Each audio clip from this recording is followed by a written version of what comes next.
देखो आज हम आपको भाषा के बारे में बता रहे हैं, ठीक है।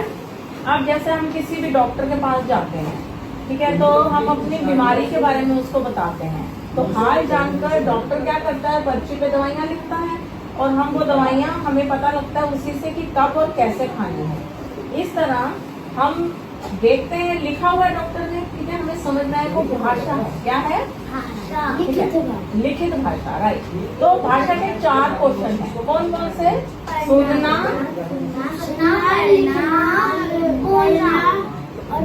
ठीक है, सुनना, ठीक है, जैसे मैं बोल रही हूँ आप सुन रहे हो, 2 क्वेश्चन हो गए, पढ़ना और लिखना, 4 क्वेश्चन, ठीक है। हम जब भी अपने मन की बात दूसरों तक पहुँचाते हैं, या तो हम बोलकर पहुँचाते हैं या फिर लिखकर पहुँचाते हैं।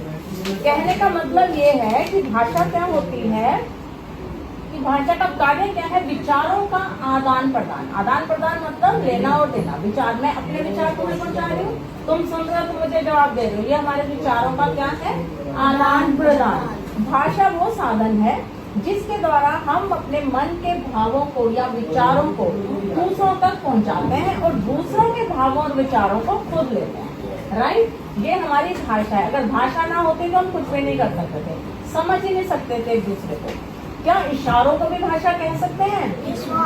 आइसक्रीम के पूछने के लिए किसी ने बिना कुछ कहे हाथ हिलाकर मना किया, जैसे तुमने किसी से पूछा कि आइसक्रीम खाओगे, तो दूसरे ने कैसे किया, नो, ठीक है, इसका मतलब इशारा किया, बोला नहीं। इस प्रकार किसी कार्य के लिए सिर हिलाकर मना करना या स्वीकार करना, हाथों से इशारा करना, होठों पर उंगली रखकर चुप रहने का संकेत करना। इशारों का प्रयोग अपनी बातें समझाने के लिए किया जाता है ना, इसलिए इशारों से हम कुछ सूचनाएं दूसरों को दे सकते हैं, पर इस इशारों को भाषा नहीं कहा जा सकता।